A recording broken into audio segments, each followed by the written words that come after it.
Nous allons continuer toujours dans notre enseignement.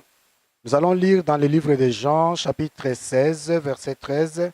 Et à partir de là, nous allons comprendre quelque chose.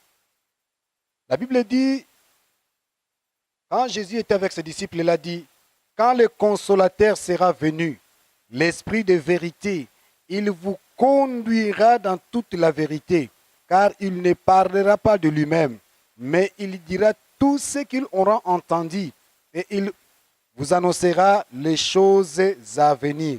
Je suis dans Jean chapitre 16, verset 13. On nous parle là de l'Esprit. C'est ce que je te dis, bien-aimé, c'est mieux, c'est très bien de communier avec l'Esprit. Nous allons voir ce que le Saint-Esprit fait dans nos vies, nous chrétiens qui avons crié au Seigneur. Nous allons lire ensemble avec vous dans le livre des Actes des Apôtres, chapitre 10. Je pense qu'en disant seulement ce passage, tu comprends de qui il s'agit. Il s'agit de Corneille. Je vais lire et nous allons développer un sujet là-dedans. Comment communiquer, comment communier avec le Saint-Esprit. Il y avait à Césarée un homme nommé Corneille, centenier dans la cohorte dite italienne. Cet homme était pieux et craignait Dieu avec toute sa maison. Il faisait beaucoup d'aumônes au peuple. Il priait Dieu continuellement. Vers la 9e heure du jour, il vit clairement dans une vision un ange de Dieu qui entra chez lui et qui lui dit, « Corneille !» Il regarda, le regard fixé sur lui et saisi d'effroi, il répondit, « Qu'est-ce que Seigneur ?» Et l'ange lui dit, « Tes prières et tes aumônes sont montées devant Dieu, et il en est souvenu. Envoie maintenant des hommes à Jopé et fais venir Simon, surnommé Pierre. Il est logé chez un certain Simon Corroyeur, dont la maison est près de la mer. » Dès que l'ange qui lui avait parlé fit partie, Corneille appela 2 de ses serviteurs et un soldat pied d'entre ceux qui étaient attachés à sa personne.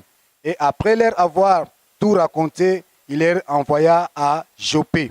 Nous allons voir maintenant là-bas les œuvres du Saint-Esprit. Corneille était un homme qui craignait Dieu et qui priait Dieu continuellement avec toute sa famille. Mais il n'avait pas encore fait l'expérience de la rencontre personnelle avec le Saint-Esprit. Il donnait des aumônes, il donnait des offrandes, il aidait, il marchait dans la crainte de Dieu parce qu'ici même l'ange a pu témoigner. Mais il est arrivé un jour, il a eu l'apparition de l'ange. L'ange lui a dit, va, envoie des gens à Jopé, chez un Simon Corroyeur. Là, dans cette maison, vous trouverez un autre Simon qui s'appelle Pierre, qu'on appelle Pierre. Fais-le venir, il va vous dire des choses. Bien-aimé, le Saint-Esprit parle avec précision. Mais aujourd'hui, nous voyons des tâtonnements. Dieu me dit, Dieu me dit, Dieu me dit. Et dans ce Dieu me dit là, quand vous vérifiez, il n'y a rien de Dieu me dit. Aujourd'hui, les paroles prophétiques commencent à terroriser les gens. Oh, c'était une prophétie. Mais quand Dieu a parlé à son prophète, mais qu'est-ce que le Saint-Esprit t'a chuchoté? Toi aussi, tu as l'Esprit. La Bible dit, dans le livre des Thessaloniciens, ne méprisez pas l'Esprit. La Bible dit, n'éteignez pas l'Esprit. Ne méprisez pas les prophéties, mais examinez toutes les choses. Retenez ce qui est bon. Abstenez-vous de toute espèce de mal. Comment tu sauras, bien-aimé, examiner quand en toi il y a l'ignorance? Nous avons vu dans les enseignements précédents, quand nous avions parlé de comment obtenir la délivrance, il y a Dieu qui regrette. Il dit, mon peuple périt faute de connaissance. L'ignorance peut nous amener à la mort. Toi, tu penses que tu sers Dieu. En réalité, tu ne sers pas Dieu.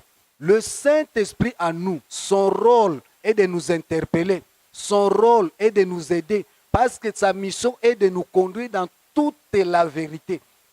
Non pas dans une portion de vérité. Non pas dans les mensonges. Mais dans toute la vérité. Quand Dieu parle, bien-aimé, le Saint-Esprit va te convaincre. En toi, tu auras une conviction. Tu vas t'assurer que ça, c'est l'Esprit. Ça, c'est mon maître. C'est lui qui parle.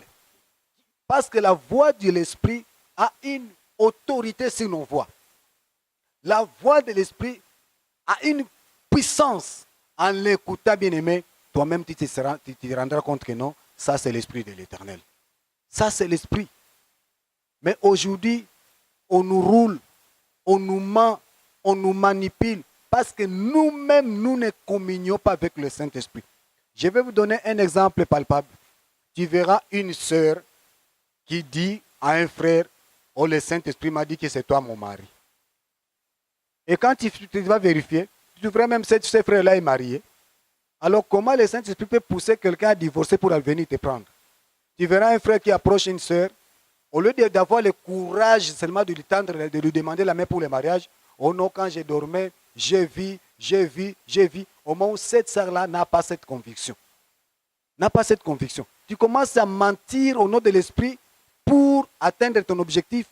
Mais si le Saint-Esprit réellement a dit, mais il va en révéler aussi chez l'autre. Et c'est ce que nous allons voir aussi chez Corneille. Quand Corneille, on lui a dit, envoie à Joppé. La suite, bien aimé, la Bible dit quoi? Le lendemain, comme ils étaient en route et ils s'approchaient de la ville, Pierre monta sur le toit vers la 6e heure pour prier. Il eut faim. Il voulut manger. Pendant qu'on lui préparait à manger, il tomba en extase. Il y vit le ciel ouvert, un objet semblable à une grande nappe attachée par les 4 coins qui descendait et s'abaissait vers la terre. Et où se trouvaient tous les quadrupèdes et les reptiles de la terre et les oiseaux du ciel. Et une voix lui dit, lève-toi, Pierre, tue et mange.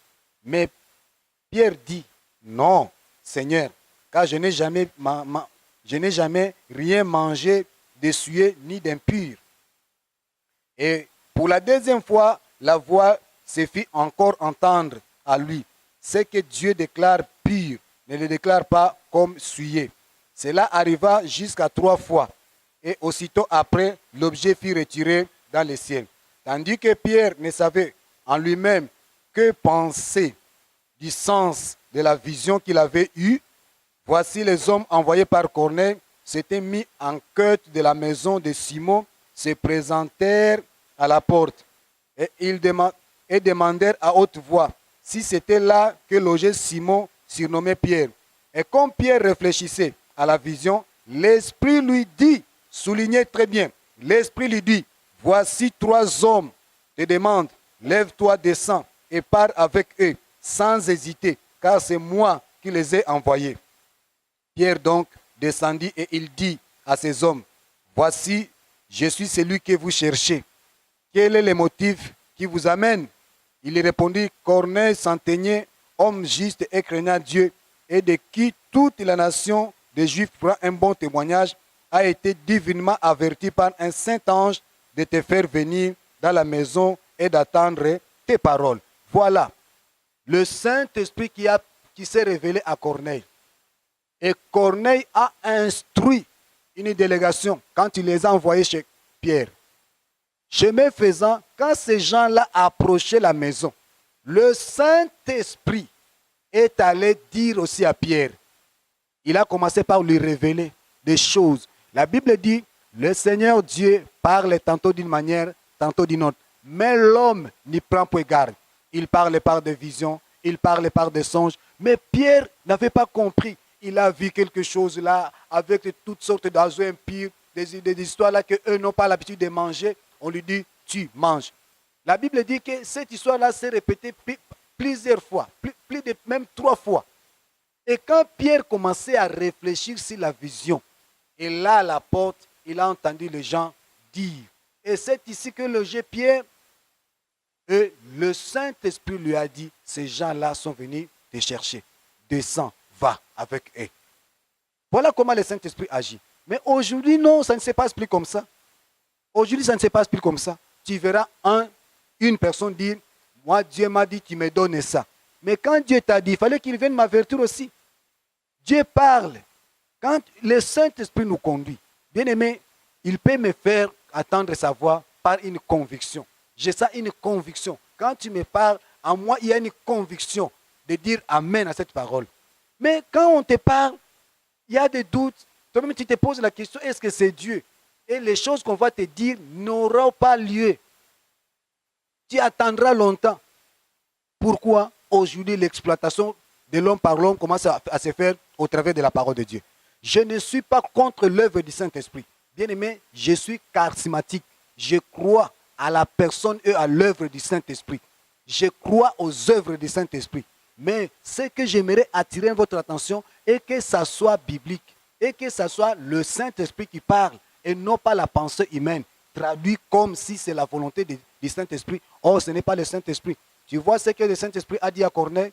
Tu vois la suite? Quand Corneille a obéi, il a envoyé les gens. Avant que ces gens-là atteignent la porte, la destination, le Saint-Esprit est allé avertir encore Pierre. Voilà, j'ai envoyé des gens. Descends, pars avec eux. Et la suite, c'était quoi? Quand vous lisez, vous allez voir ce que le Saint-Esprit a fait. Donc Corneille, même il a été édifié par ce qu'il a vu. Même ces gens-là qu'on a envoyés, ils ont été édifiés. Même la crainte de Dieu devrait augmenter même dans leur vie. En croyant que, en se disant que réellement Dieu nous voit, Dieu nous connaît. Mais regardez ce qui se passe actuellement. Oh, Dieu me dit, donne-moi tel montant d'argent, dans 2 mois, il va te bénir. Et toi, tu attends 2 mois, ça ne vient pas. 6 mois, ça ne vient pas. Une année, on commence à dire peut-être tu n'as pas la foi, tu n'as pas de doute. Mais quand Dieu t'avait dit là, il t'a envoyé chez la personne qui a des doutes pour que tu puisses l'exploiter. Voilà comment les choses se font. Aujourd'hui, on commence à critiquer la parole. Parce que nous-mêmes, enfants de Dieu, nous nous laissons exploiter. Nous ne communions pas avec le Saint-Esprit. Nous ne communions pas avec le Saint-Esprit. Tu verras quelqu'un venir te donner un message. En écoutant ce message-là, c'est toujours le charnel. Il n'y a rien de spirituel là-dedans. Il est poussé par des désirs matériels, assoiffé de s'enrichir, d'exploiter les gens. Et il vient sous couvert la parole de Dieu. Et c'est le Saint-Esprit. Non, quand Dieu parle, j'ai de preuves. Quand Dieu parle, bien aimé, il accomplit. Moi-même, je me suis discipliné à vivre la puissance de Dieu, à expérimenter les vérités de la Bible. C'est ainsi que j'enseigne à tous mes enfants dans la foi que le Jésus de l'histoire est devenu le Jésus de l'expérience. N'attends pas seulement parler d'un Jésus qui guérit. N'attends pas seulement parler d'un Jésus qui bénit. N'attends pas seulement parler d'un Jésus qui révèle des choses, mais cherche aussi à expérimenter.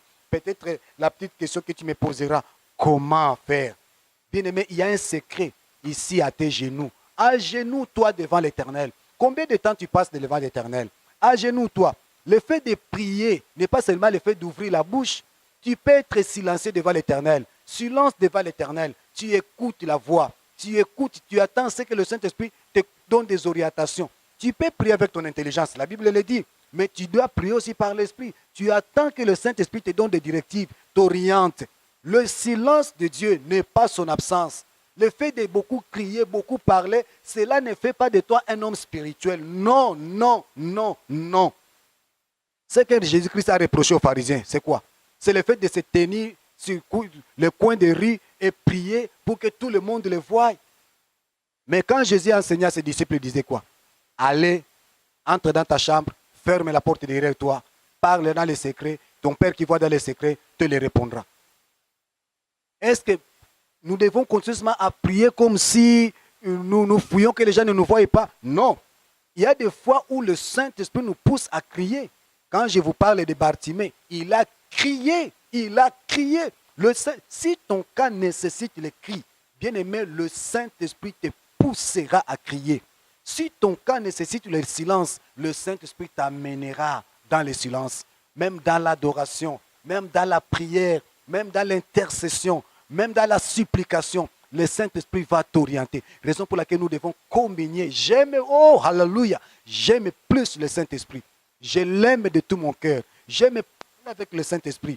Bien aimé, quand tu pries, il arrive des fois, la pensée du Saint-Esprit monte à nous comme une conviction. Ça monte à nous comme c'est une pensée, comme si c'était toi. Mais tu réalises que ça a une force, ça a une puissance sur ton esprit. Comprends bien ce que je dis. Comprenez ce que je dis. Bien aimé, nous allons lire pour comprendre encore la parole de Dieu. Nous allons voir l'histoire de cet homme-là, la personne de Philippe. Écoute ce qui s'est passé. J'aimerais lire seulement peu, parce que vous connaissez déjà l'histoire. Un ange du Seigneur s'adressa à Philippe, lui dit, lève-toi et va du côté du midi sur le chemin qui descend de Jérusalem à Gaza, celui qui est désert. Voilà la précision du Saint-Esprit. Il s'éleva et partit. Voilà, le Saint-Esprit lui a dit, lève-toi et va du côté du midi sur le chemin qui descend de Jérusalem à Gaza, celui qui est désert, avec précision. Il s'éleva, celui-là c'est Philippe, est parti. Et voici un Éthiopien, un unique ministre de cadence, reine d'Éthiopie et surintendant de tous ses trésors, venu à Jérusalem pour adorer. S'en retournant, assis sur son char, et lisait le prophète Ésaïe. L'Esprit dit à Philippe, avance et approche-toi de ces chars. Philippe accourut et entendit l'Éthiopien qui lisait le prophète Ésaïe. Il lui dit, comprends-tu ce que tu lis? Il lui répondit, comment le pourrais-je si quelqu'un ne me guide? Et il invita Philippe à monter et à s'asseoir avec lui. Le passage de l'écriture qu'il lisait était celui-ci. Il a été mené comme une brebis à la boucherie et comme un agneau muet devant celui qui l'étend. Il n'a point ouvert la bouche. Dans son humiliation, ce jugement a été levé et sa postérité qui la dépendra, car sa vie a été retranchée de la terre. L'eunuque dit à Philippe, je t'ai pris, de qui le prophète parle-t-il? Ainsi, je m'arrête là. Tu vois le processus? Philippe était là, le Saint-Esprit lui parle avec précision. Descend vers le chemin qui mène vers Jérusalem à Gaza.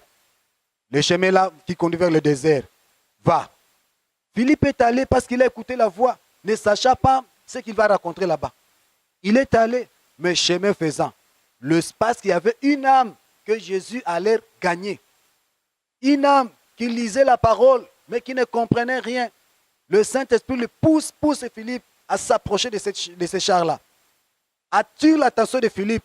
Quand cet homme-là commençait à lire, le Philippe, poussé par le Saint-Esprit, lui a posé une petite question. Comprends-tu ce que tu lis?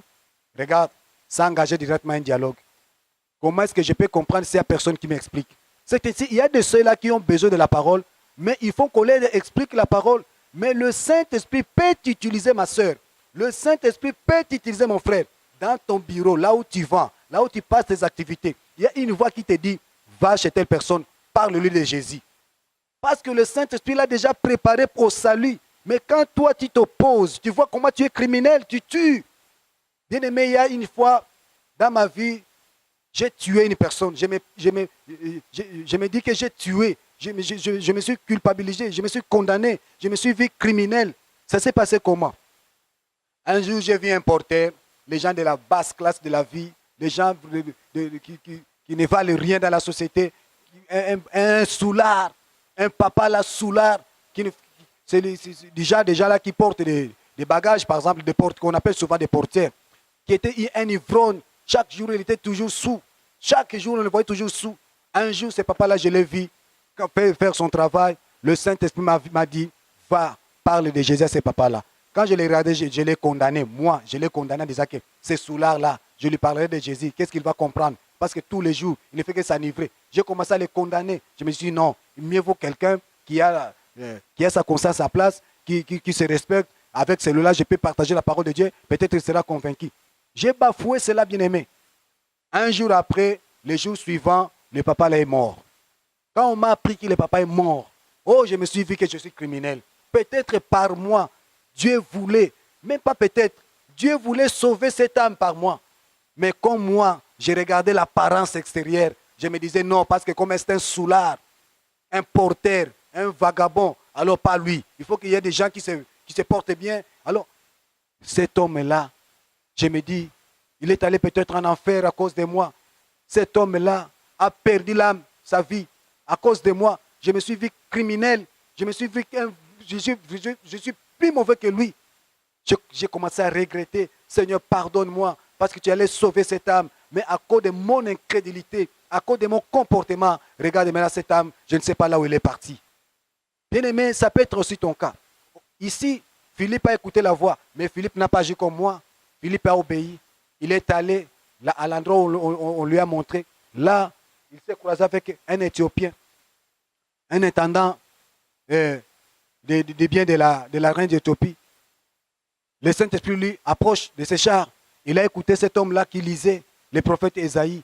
Et le Saint-Esprit a convaincu Philippe en lui disant, pose-lui la question. Est-ce que tu comprends ce que tu lis là?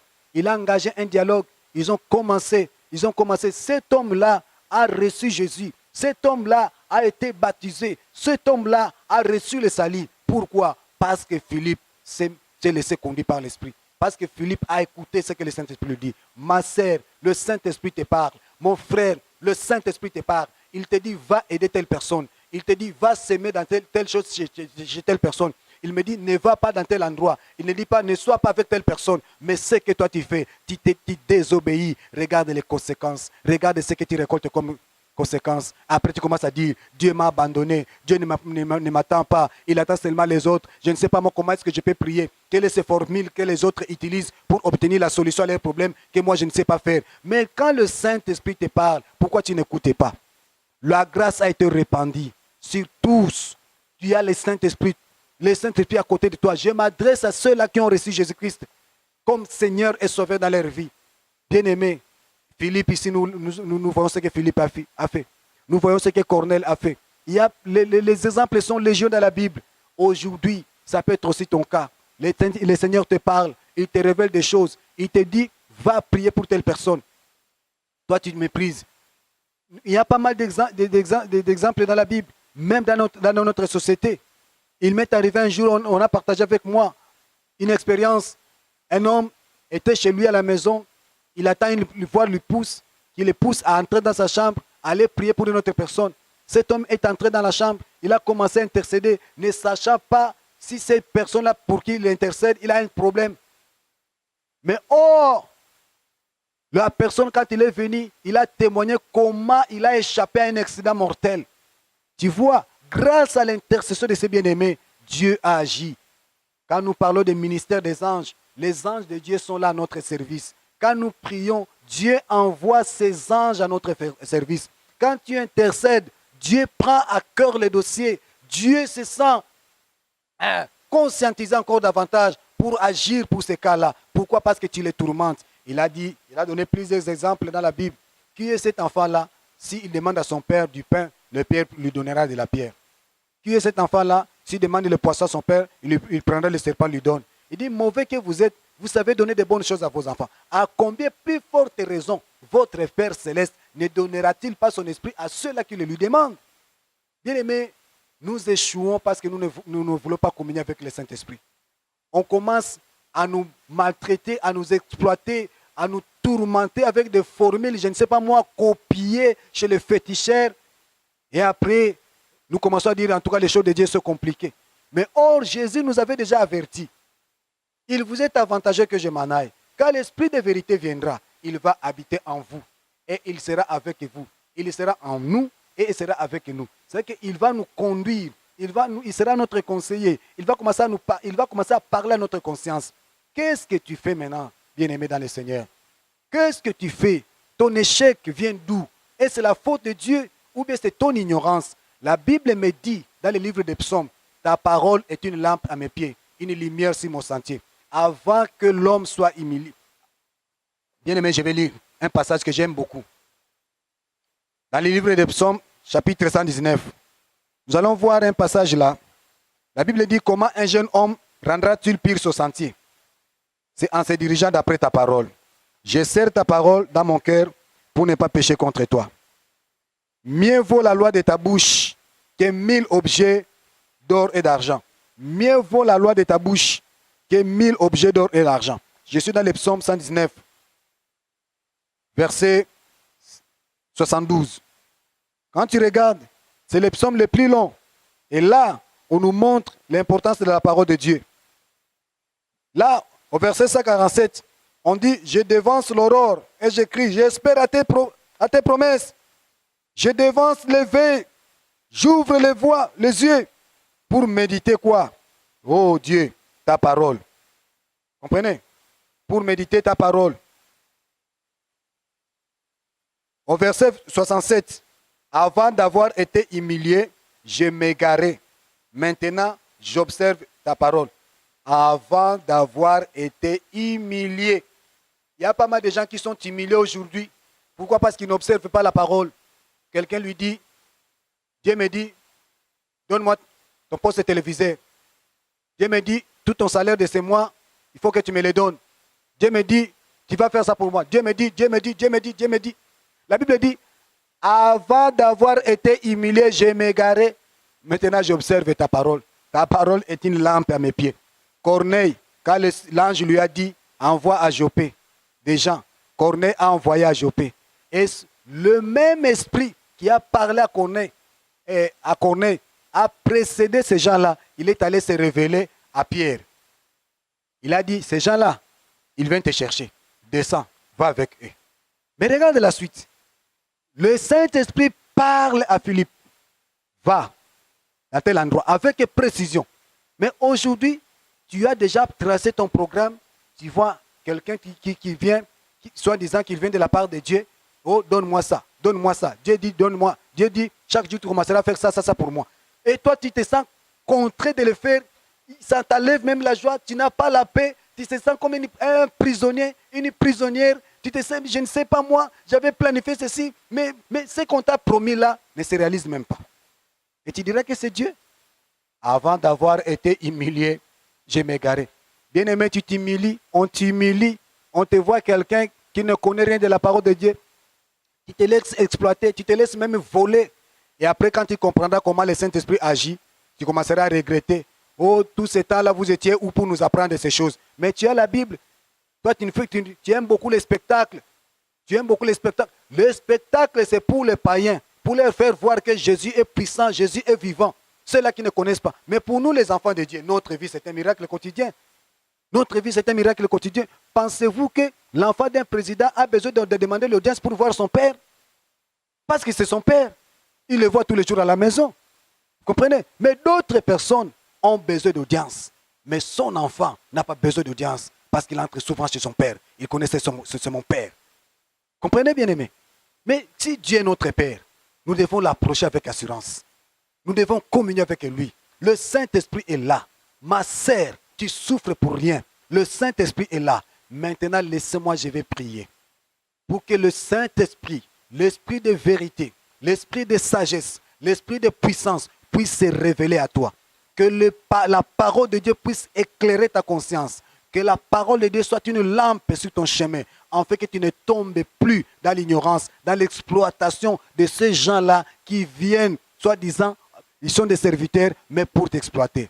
Père éternel, Dieu créateur des cieux et de la terre, je te dis merci pour le mandat que tu nous as donné. Nous sommes là pour aider ton peuple. Seigneur, tu as répandu le sang, tu as payé le grand prix, tu as souffert, tu as été abandonné pour que cette âme-là, éternel mon Dieu, ne périsse point. Seigneur, je la recommande à toi. Je recommande mon bien-aimé à toi. Que tu te révèles à lui, même dans les songes, même dans les visions, même dans la louange, même dans l'adoration, même dans la prière personnelle. Que tu te révèles, afin qu'il reconnaisse que tu es le véritable Dieu. Le Dieu plein d'amour et de compassion. Je le recommande à toi et à ta grâce. Au nom de Christ Jésus. Amen. Bien-aimé, sois béni. Nous sommes le centre missionnaire de la Nouvelle-Jérusalem. Notre numéro passe là au bas de l'écran. Si tu as besoin de nous appeler pour que nous puissions t'aider dans un domaine, nous sommes là. Nous sommes là. Laisse que le Dieu que nous servons jour et nuit puisse te visiter, puisse te bénir. Au nom puissant et glorieux de Christ ressuscité, nous avons ainsi dit Amen.